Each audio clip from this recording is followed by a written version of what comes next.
यह जयपुर है।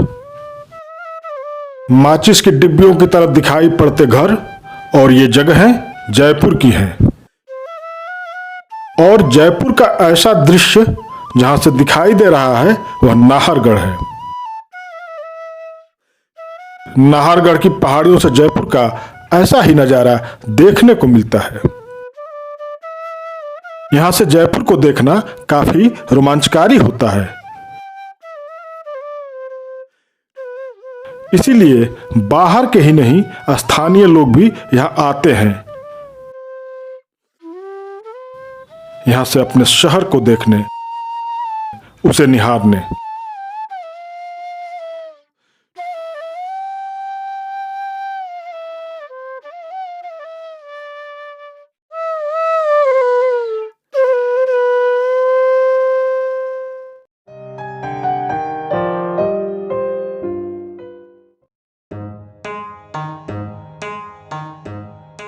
राजस्थान की राजधानी जयपुर वैसे तो कई तरह के ऐतिहासिक और चर्चित इमारतों के लिए मशहूर है, लेकिन इनमें नाहरगढ़ का किला अपना एक अलग ही महत्व रखता है, अतीत में भी और वर्तमान में भी। इस किले से जुड़ी कुछ कहानियां हैं तो इस किले के कई और नाम भी हैं।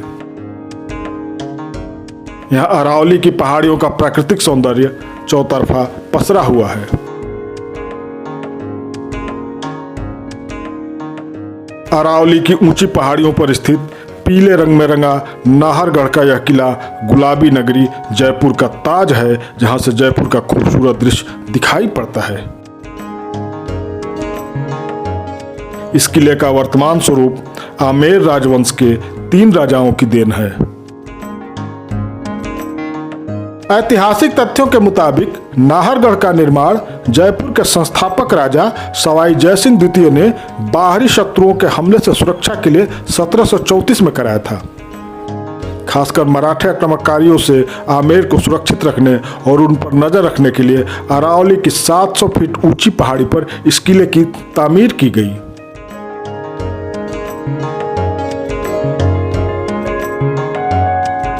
आगे चलकर इस किले का गर्मियों में रिहायशी महल के तौर पर भी इस्तेमाल होने लगा। सवाई राम सिंह और सवाई माधो सिंह द्वितीय ने अपने अपने काल में इस किले को विस्तारित भी किया और समृद्ध भी। नाहरगढ़ का यह किला काफी बड़ा और भव्य है। किले को बाहरी आक्रमण से सुरक्षित रखने के लिए इसके चारों तरफ एक मजबूत दीवार का घेरा है। खास बात यह कि नाहरगढ़ का किला इस कसौटी पर खरा भी उतरा और हमेशा अभेद्य दुर्ग बना रहा। इस किले पर कभी कोई बाहरी हमला नहीं हुआ और न ही किले को कोई नुकसान पहुंचा। हालांकि यह किला कई ऐतिहासिक घटनाओं का गवाह जरूर रहा है और पनाहगाह भी।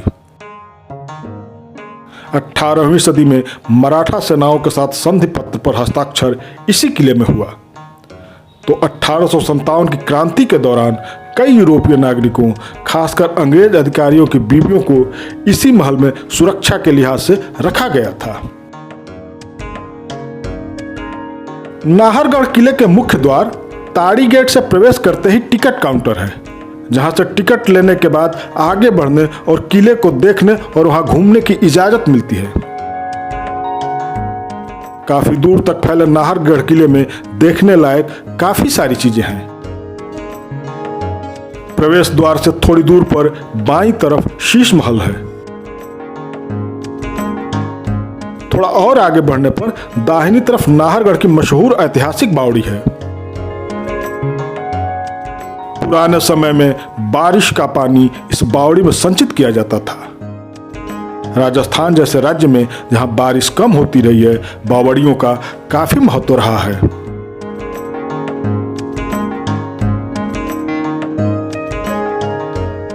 नाहरगढ़ किले के आखिरी छोर पर सनसेट पॉइंट है, जो काफी मशहूर है। बहुत लोग यहां से सनसेट देखने के लिए भी आते हैं।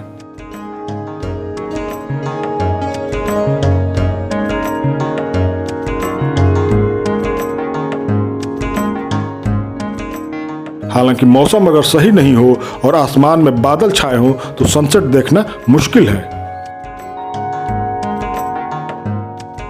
यहाँ से थोड़ा हटकर एक सनसेट पॉइंट और है, जहाँ सूर्यास्त का नज़ारा सशुल्क यानी पैसे देकर देखने को मिलता है। यहाँ से जयपुर का नज़ारा भी काफी रोमांचक और खूबसूरत दिखाई देता है। किले में जगह जगह ऐसे पॉइंट्स मिलेंगे जहां से जयपुर को निहारा जा सकता है।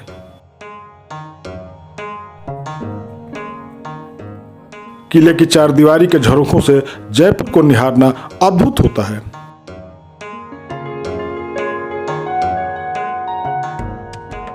वैसे तो नाहरगढ़ के इस किले में देखने लायक कई चीजें हैं, लेकिन इस किले में जो सबसे महत्वपूर्ण और खास है वह है इंडो यूरोपियन शैली में बना माधवेंद्र भवन।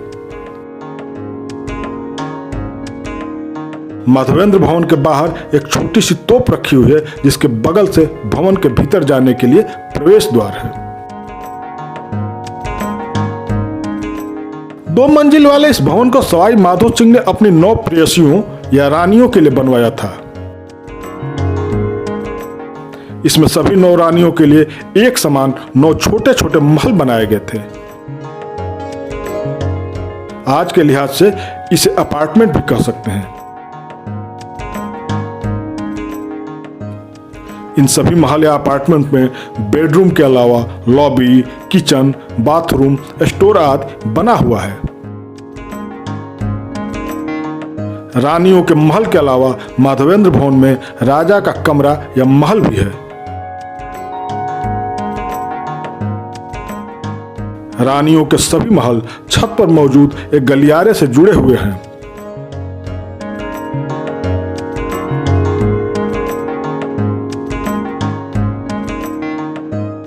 राजा इस गलियारे से होकर किसी भी रानी के कमरे में चले जाते थे और बाकी रानियों को इसका पता नहीं चलता था।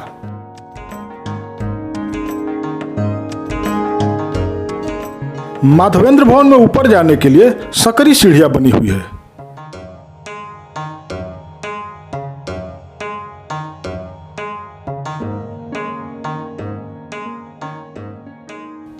माधवेंद्र भवन की छत से अरावली की पहाड़ियों का खूबसूरत दृश्य तो दिखाई पड़ता ही है, नीचे बसे जयपुर को भी यहां से देखा जा सकता है।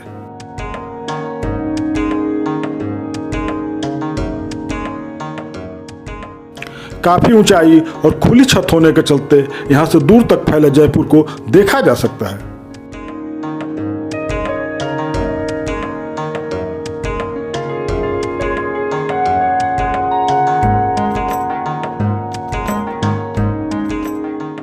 माधवेंद्र भवन की छत पर आकाशीय बिजली से बचाव के लिए तड़ित चालक भी लगा हुआ है।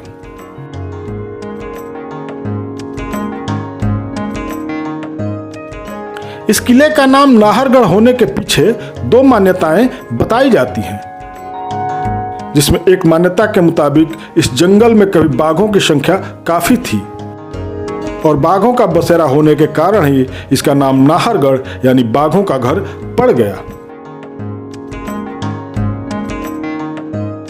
जबकि दूसरी मान्यता नाहरगढ़ नाम रखे जाने का कारण नाहर सिंह नाम के एक भूमिया के आत्मा की रहस्यमयी कहानी को मानती है। लोक में फैली इस कहानी के मुताबिक भूमिया नाहर सिंह का निवास यही था। जयसिंह ने जब इस किले का निर्माण कार्य शुरू कराया तो नाहर सिंह भूमिया की आत्मा ने उसमें विघ्न डालना शुरू कर दिया। दिन में किले का जितना काम होता, रात में भूमिया नाहर सिंह द्वारा उसे ध्वस्त कर दिया जाता। पता चलने के बाद राजा ने किले के भीतर नाहर सिंह भूमिया का मंदिर बनवाया और पूजा अर्चना की, जिसके बाद किले का निर्माण कार्य सुचारू रूप से चलने लगा। लोगों के मुताबिक नाहर सिंह भूमिया के नाम पर ही किले का नाम नाहरगढ़ पड़ गया। नाहरगढ़ के अलावा इस किले के सुलक्षण दुर्ग सुदर्शनगढ़ जैसे कुछ और नाम भी मिलते हैं।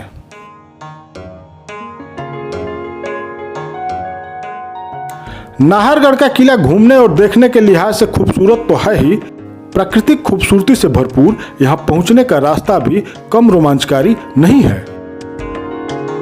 अरावली की पहाड़ियों के घुमावदार चढ़ाइयों के बीच सड़क के दोनों ओर फैले जंगल सिहरन भी पैदा करते हैं और रोमांच भी। कई ऐसे पॉइंट्स हैं जहां से जयपुर की खूबसूरती को भी देखा जा सकता है और अरावली की भी। कितन दूर दूर बाटे मनता नगीच बा नीमनी है बप्रेम पर पर्दा पड़ल रहे नीमनी है बप्रेम पर पर्दा पड़ल रहे। अगर किस्मत अच्छी हुई तो आते जाते समय कई तरह के पशु पक्षियों का भी दीदार हो सकता है। वैसे नाहरगढ़ में एक बायोलॉजिकल पार्क भी है जहां कई तरह के पशु पक्षियों का बसेरा रहता है।